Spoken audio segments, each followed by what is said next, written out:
This is episode 294 of the Rio Grande Foundation's Tipping Point, New Mexico. I'm Paul Gessing, president of the Rio Grande Foundation, New Mexico's free market think tank. You can find out more about the foundation at riograndefoundation.org. I am very pleased to be joined this week by Grover Norquist. He is the founder and president of Americans for Tax Reform. Welcome back to Tipping Point, New Mexico, Grover. Good to be with you. Yeah, thanks for being a part of the show again. And I know we talked, I think it was right after the election back in November sometime. And you had a pretty cheerful prognosis for both Washington as well as the states and where things were moving. And our legislative session is in the rearview mirror. The governor's bill signing period has come to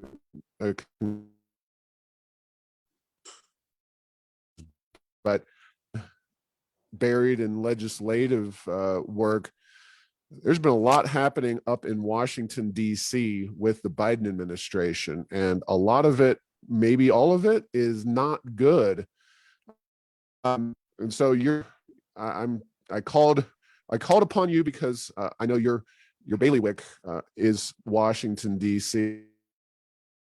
Happened. Can you talk about just what's going on and your perspective on broadly where the Biden administration is taking us and has taken us over the last few months? Sure. The reason I was upbeat after the November election was Republicans strengthened in state legislatures.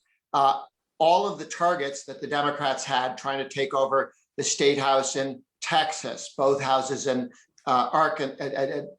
Arizona, the house in Wisconsin, the house in Michigan, Florida, and North Carolina, all of these failed.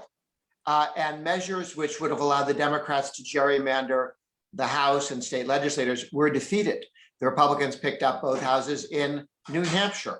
So at the state legislative level, the Republicans, who were expecting to lose a great deal, actually did very well. The House, which we worried about, we came very close to actually capturing the House back. And we were going to be 2 seats up in Georgia with control of the Senate, which means nothing could pass that we didn't approve.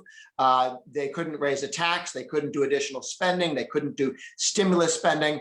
And when President Trump went to Georgia and didn't talk about the Democrat, only attacked Republicans, and in Trump areas, voters were in effect told not to vote, or they took it that way and we lost 2 seats in Georgia, which meant we're 50-50. And with the vice president, the Democrats, if they're all together, can pass anything. So Trump's decision to focus on the past rather than the future in Georgia cost us several trillions of dollars in higher spending and several trillions of dollars in higher taxes. So it's right now, it hasn't yet cost us losing the filibuster.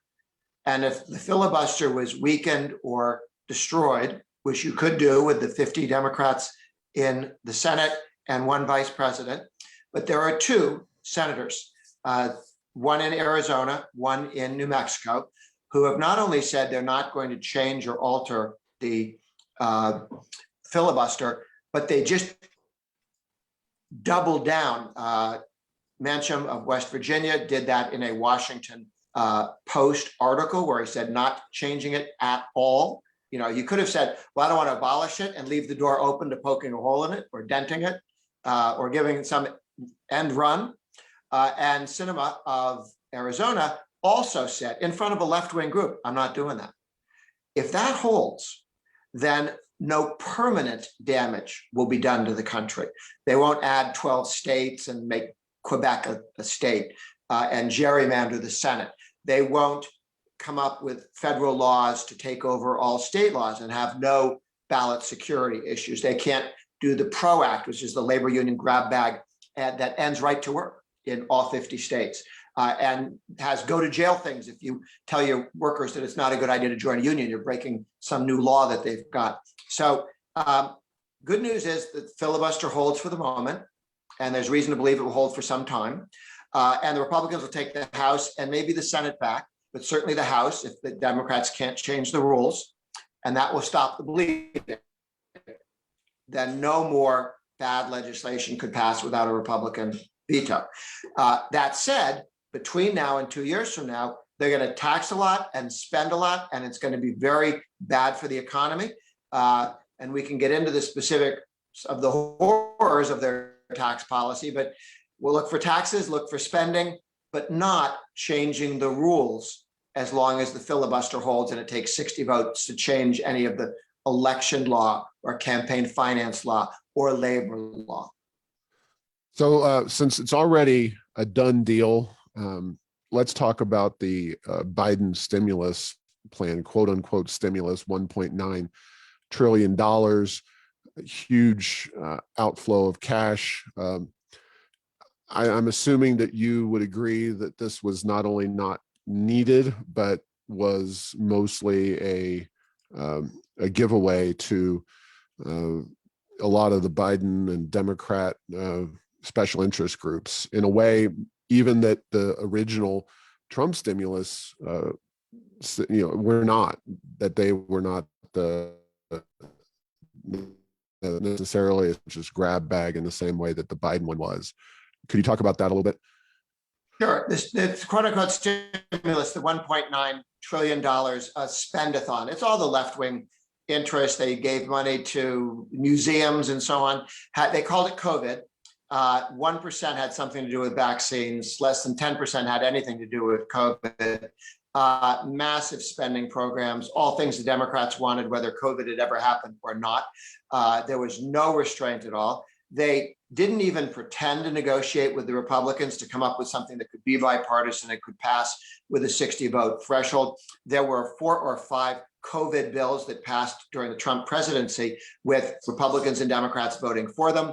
That meant there were some icky things in there we didn't like very much, but the Democrats didn't get all the stuff they wanted. They compromised. As soon as Mr. Unifier Biden got into office, they didn't even talk to the Republicans. You may remember 10 Republicans came and said, if you do something that's actually focused on COVID, we could vote with you and give you 60 votes to pass something through on a bipartisan basis. And the president said he wasn't interested in that at all. And then, having told them to go to Hades, he then told the press, I think we'll get some Republican votes for a series of Democrat-only objectives. So massive Senate after 2 years of Clinton, spent too much, taxed too much, lost the House and the Senate. When Obama came in, taxed too much, spent too much, lost the House and 6 Senate seats.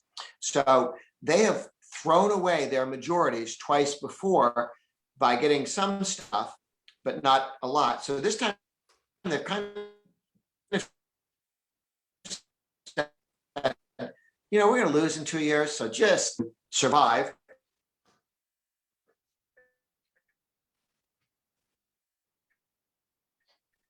But if not, we've paid off all our friends. All right.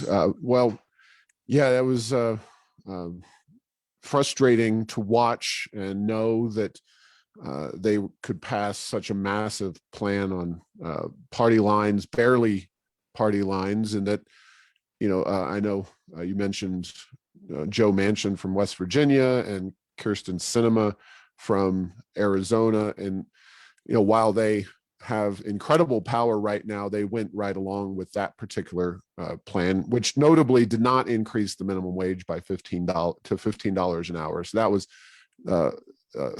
slight solace, but it would have been hugely impactful here in New Mexico, especially rural parts of our state, where we, the cost of living and the pay is pretty low. But now they've moved on, and yes, the spending seems to be never ending. He's got a $2 trillion so-called infrastructure bill that has been proposed.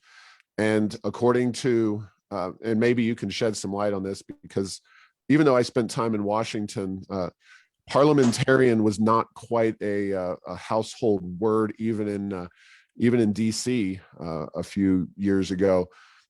Talk about this so-called infrastructure bill and what's in it, what's not in it, and you talked about, I think, right to work. It is in that, or am I mistaken? Because this is separate from the Pro Act. Am I right? No, the PRO Act is inside Ah, the the infrastructure bill. The COVID bill was many things with a little dash of COVID. If you're a chef or something, a pinch of COVID, a dash of COVID, not a lot of COVID. If you were trying to sell it as COVID in the store, they would arrest you for lying. And the infrastructure bill is, infrastructure is a French word which means everything except roads and bridges. If a politician was going to build roads and bridges, they would put in the title roads and bridges, highway bill. Even when they did call it a highway bill, they siphoned money off into New York subway systems and to bike paths and things that had nothing to do with roads or bridges. But there were still roads and bridges involved. The new transportation infrastructure bill, they call it infrastructure because people think that means roads, bridges, airports, waterways, those sorts of things. If you add all those together, it's 6 to 7% of the infrastructure bill.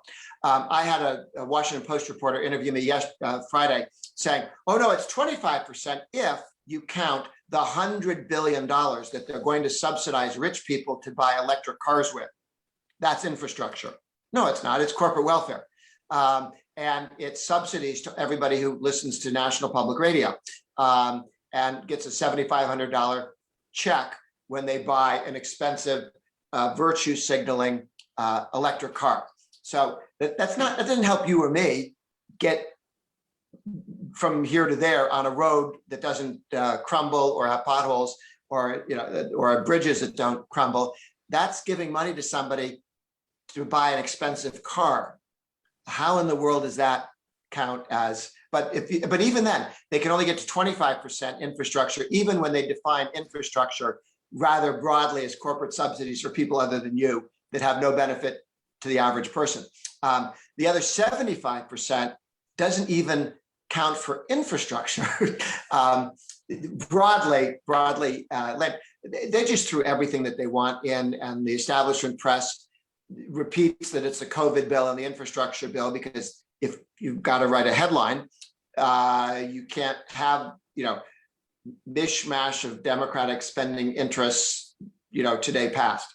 You go infrastructure passed, COVID bill passed. It's clever, but it's not honest. in this bill, so it contains the PRO Act, and I mentioned the parliamentarian. As I understand it, they claim they can pass this entire bill with just the bare majority, not not having to get 60 votes in a filibuster proof situation.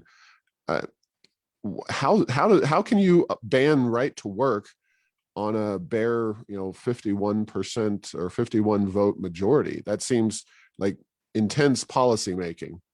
It is intense policymaking. I do not think it'll get past the parliamentarian. The assertion that you could was really hedged with a lot of maybes. When Schumer, the lead Democrat in the Senate, made this announcement, you didn't see the parliamentarian with him. You didn't see what bill he was talking about. He said he was looking to do another bill that would be reconciliation, just need 50 votes plus the vice president. I do not believe that anyone is suggesting that they can get the labor union changes through within reconciliation or election law within reconciliation. It's clearly policy, and it would be difficult to imagine the parliamentarian, who's been a straight shooter for Republicans and Democrats largely, did fudge a little bit to help Obamacare do some stuff that it shouldn't have fudged on, but nothing this outrageous. So I think we're okay. Cross fingers. Who knows? they could easily give $1 billion to the parliamentarian and no one would notice it out of the budget and get the parliamentarian to change their mind, perhaps. So you never know. But right now, it looks as though they'll do stupid spending and stupid tax increases, but not change labor law. Okay. And just to clarify, when you talk about right to work, we have kind of a bifurcated situation now since the Janus decision by the Supreme Court a few years back, which gave right to work to all unions, respect the individual's right to opt out. But in states, New Mexico affected them just as much as it affected any other non-right to work state. But their plan is to overturn right to work for both government and private sector employees. Is that accurate? Well, they can't by law change the whether public sector unions can force you to the Constitution. The argument by the Supreme Court is that public sector people cannot be forced to join a union as a condition of employment, but private sector people can under today's labor law. There is an argument, perhaps, that they could go the other direction with right to work and saying this court and saying no, people can decide to join a union or not. Certainly, the court has invited a challenge, which is coming out of the Supreme Court sooner rather than later, which says if you work in the private sector or the public sector and there is a union, you can do your own contract. You don't have to live with the union contract, whether or not you join the union or not. The argument being, I didn't join the union. I never told the union they could negotiate my contract. I will negotiate a contract with General Motors, and I don't mind working on Saturday. So you can imagine if you have tens of thousands of people working for a company, you'd have many different contracts. Why would you have one contract for everybody? That makes no sense at all. You can't get 10 people to agree what to have for dinner. Never mind what they're, how much do you want in pay? How much do you want in healthcare? How much do you want in retirement? These are all, do you like to work 8-hour days, 10-hour days? Is it important to you to work or not work on Sunday? Some people, all of these things are different for different people. So you'd think you'd want to negotiate your own contract, and you'd have several contracts based on how you like to work. And people want more flexibility in work today than any union contract would ever give you. So I think that we will see the public sector unions continue to decline. This is why the left is panicked. The private sector unions are 7% of the workforce is unionized, and those are in industries that are in not good shape. They've like a parasite, they've drained the blood out of the steel industry and the coal industry and the auto industry, and made them shadows of their former self, airlines. But also in the public sector, which is about 35% unionized, that's now open. And while some states are not enforcing the law and making it clear that you don't have to join a union, some of them are dragging their heels on that subject. Over time, the court will make it clear that you don't have to join a union. And when that's been true in the public sector, you've seen declines of hundreds of thousands in a state. Well, that defunds the left, and that's why they need the PRO Act to force people to join unions, public and private, as much. The Democrats are looking over an abyss. Hence, they want to change the rules.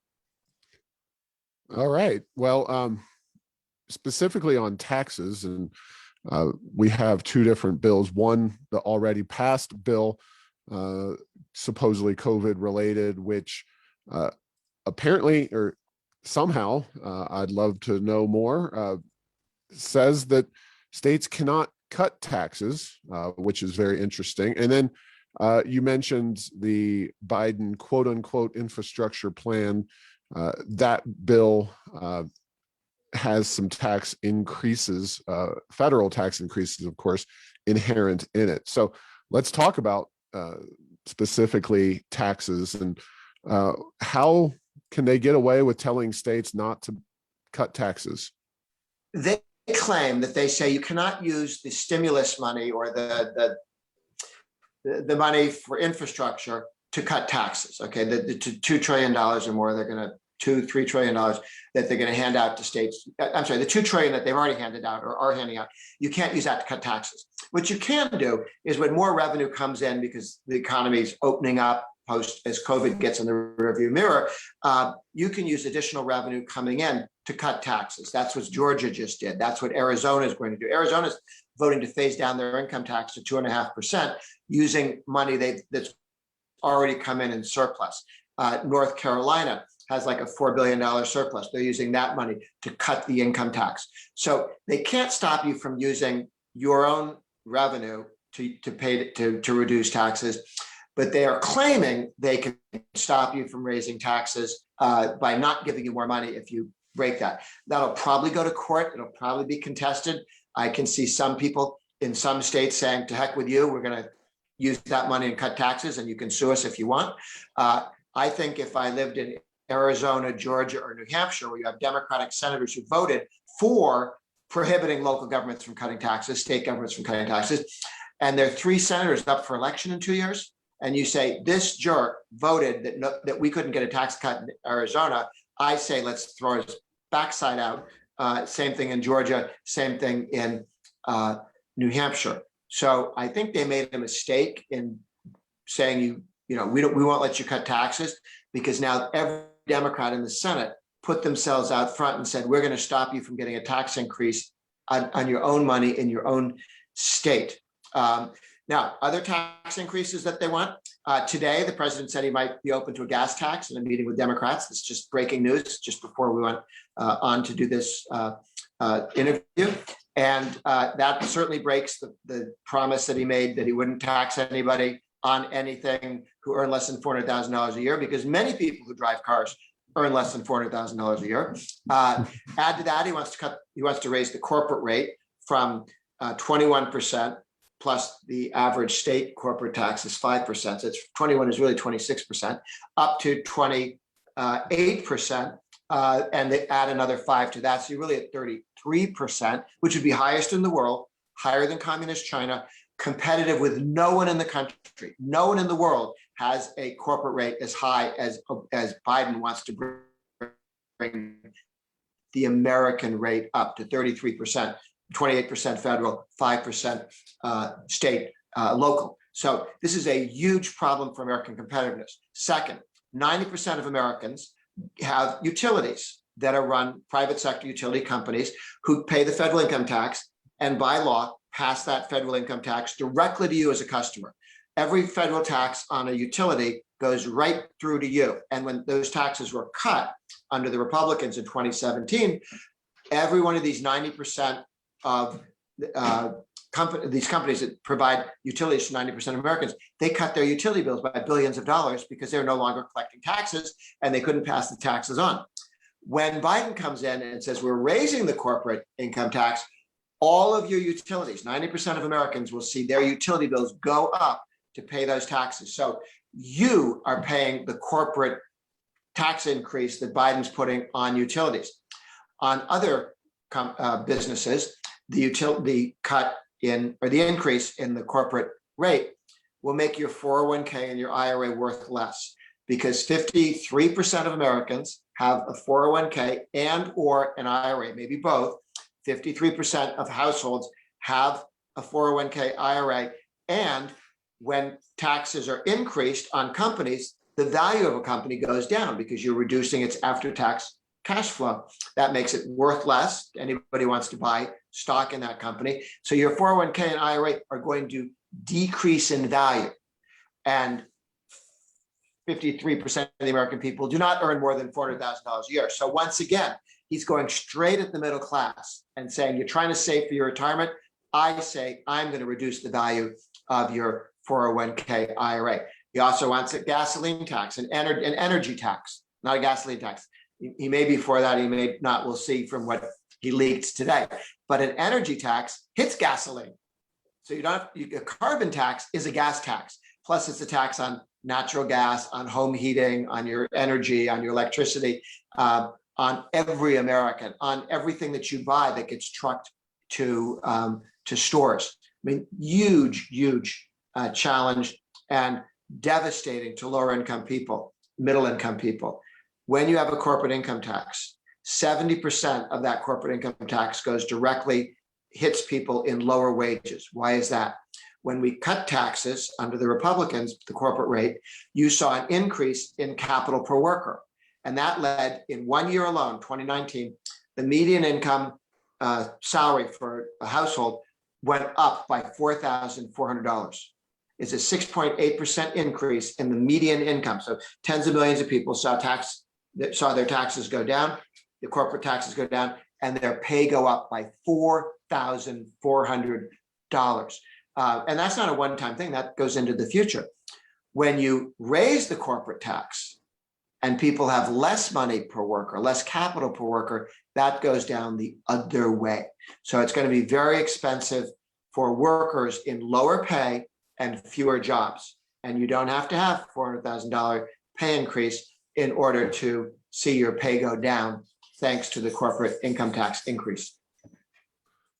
Yeah, it's a lot of tax increases, a lot more spending, and it seems like it's a really messy situation up there. Before we leave that whole infrastructure thing, I know conservatives have ideas on ways to improve actual infrastructure, roads and bridges and those kinds of things. Do you have any off the top of your head that you'd like to share with folks? Because whether America's infrastructure is really crumbling or not, I think is up for debate, but it certainly doesn't necessitate a massive blowout, another massive blowout out of Washington. What do you think some of the ideas conservatives should be doing to improve infrastructure in our states and countries? The early 1930s, called the Davis-Bacon Act. It was designed to keep African Americans from moving to New York and competing with white labor. It was explicitly racist in its intent. And they said so on the floor of the House and the Senate when this was discussed. So that law is still there. And it says that you have to pay union rates when you hire, it says you have to pay prevailing wage rates, which are interpreted as union rates, which are higher than what normal people pay to build a house or a road or something like that. So when the government uses federal money to build anything, it pads the cost of that 10, 15, 25%.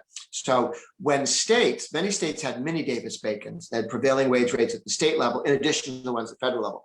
As we brought the state ones down and repealed them in many states, and just changed them a little bit in Ohio, they could then build 11 schools for the cost, 11 schools for what used to cost 10 schools. That's the Davis-Bacon at the state level only. So if you think about it, at the federal level, if you're funding a school, you'll be able to build fewer schools because of Davis-Bacon with the same amount of money. So step one, repeal Davis-Bacon. It's a disgusting racist law, which also makes all infrastructure more expensive than it needs to be. So that's kind of important. You've got the same thing with the Jones Act, which requires if something moves in a ship from between two ports in the United States, for like Florida to Puerto Rico, you have to use unionized American-built ships that are cost prohibitive, and it makes everything in Puerto Rico and Hawaii and Alaska cost more to ship up there than it needs to. It's a real challenge, and so and frankly, we should take all the gas tax money and leave it back in the states. The federal government should not be having a gas tax. 50 states can have gas taxes, and if they want to spend that money on underground railroads and light rail and super speed trains instead of roads. And people want roads, and they don't need or want some of that other stuff that people don't really wish to have themselves. We can have 50 states decide how to spend that gas tax money, not Washington, D.C. So there are a lot of ways to drop the cost dramatically. But you start by getting the federal government out of paying for it, and then you don't have to deal with the Davis-Bacon law. All right.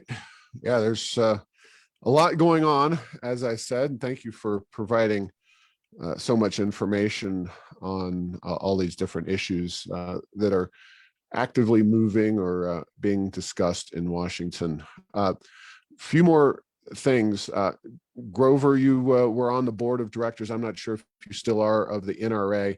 Biden just outlined some restrictions on gun rights recently. How concerned are you with some of those? Very. I was on the board for 18 years and cycled off 6 years ago.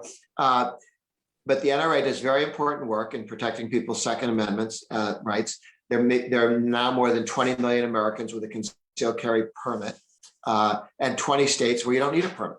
We have you can carry constitutional carry. You don't need a permit to carry concealed.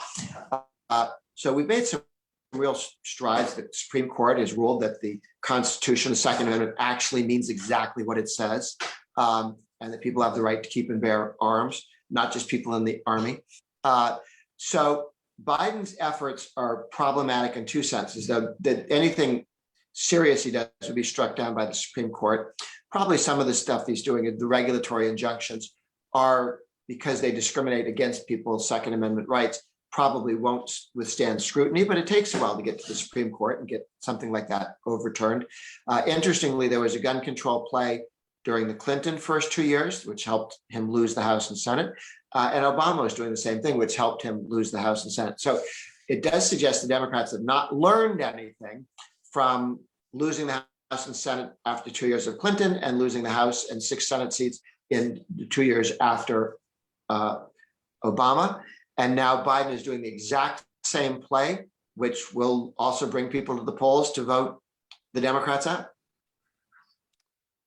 All right. Well, yeah, that's an executive order there. There's, as far as I know, of course, legislation on guns would have to get that 60 vote majority unless they do abolish the filibuster or something. So he did that through an executive action, which Biden has done a lot via the executive route. But another piece of legislation that is hinging on the filibuster is HR1. Sorry, we do bills different now in New Mexico, and they're numbered differently from there in Washington. But HR1 is the For the People Act, which couldn't be further from the truth. But Grover, this is in many ways arguably the most important piece of legislation for both of us as the heads of NGOs or nonprofit organizations that are engaged in public policy work, advocacy, et cetera. This is an attempt by Democrats to really defang their political opposition. Talk a little bit about this particular legislation. Sure. It is designed to not let Republicans win elections. It would nationalize redistricting rules so that you could gerrymander the whole country at once, not state by state. It would empower the FEC, Federal Elections Commission, to be partisan, and it would have a 3-2 majority Democrat, as long as there was a Democrat president. So they could go after anybody running for office and announce, we think you cheated. And right now, you need to have Republicans and Democrats agree to look after somebody or investigate something where they may have violated the rules. This would allow it to be done on a strictly partisan basis. If you made a contribution to anybody politically or a think tank or an activist group, your contribution would be made public so that the other people could dox you and stand outside your house or your business and attack you. This is exactly what the NAACP was worried about. They went to the Supreme Court, and the Supreme Court said, NAACP versus Alabama, that the NAACP did not have to give Alabama its donor list because they would be harassed. Now that we know that the Democrats harass people because of who they donate to, I think the Supreme Court would also rule that this is a ridiculous it is wrong to tell somebody your freedom of association has to be public. Seems to me if you want to support somebody or not, that's your business. And it's not anybody else's business in the government. So there are a whole series of efforts to make it difficult for individuals to participate in politics. And they want to change election law so that they can send out ballots to everybody, and you don't have to have an ID to vote once, twice, three times. It really is designed to destroy any effective check against voter fraud. Yeah. All right. Well, that's a pretty lengthy roundup of a lot of problems and challenges we face at the federal level. And you said earlier in the show that we won't have a chance to have essentially a referendum. There won't be an election, at least on the Senate side, until the November election in 2022. Is that right? No other special elections in the Senate, right? Nope. Yeah. And we do have here in Albuquerque a special election that could further nudge the balance of power in the House of Representatives. I don't know, Grover, if you've been watching or aware, but of course, Deb Haaland went from representing CD1 here in Albuquerque. Now we have two candidates plus a few others, but the main candidates are State Senator Mark Moores, a pretty conservative Republican, and Melanie Stansbury, a former Obama administration official who is a very progressive state legislator. So getting that House margin even further narrowed would be, I think, a welcome way to further check what's happening in Washington, D.C. But oh yeah. So we are there any good bits of information? I know you like to talk about cheerful news and cheerful information. I know at least on education policy, there's been some good laws passed. Anything at the state level that you want to highlight? Any other work that Americans for Tax Reform is doing right now that you think is particularly important or newsworthy? Sure. About 7 or 8 states are moving towards phasing out their income tax. You just had a significant tax cut in Florida of $1 billion a year. Education savings accounts are getting passed and expanded in West Virginia as well as Arizona. You're seeing good expansion of the education savings accounts effort. There have been some real opportunities at the state and local level to expand on school choice for homeschooling, for pods, or for going to private school or charter schools. And the Democrats are stuck having to give all the money they have to public schools. There was almost no COVID money to help private schools, as opposed to the money that was showered on public schools, government schools.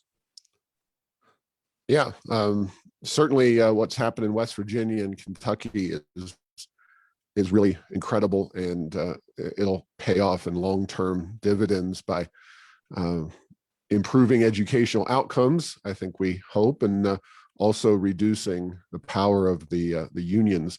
Of course, those kinds of reforms are really only happening in red states right now, but hopefully the other maybe purple tinge states will figure things out and enact kind of school choice reforms a la what's happening in West Virginia and Kentucky. So schooling is shot up. Some people say from 3% up to 10%.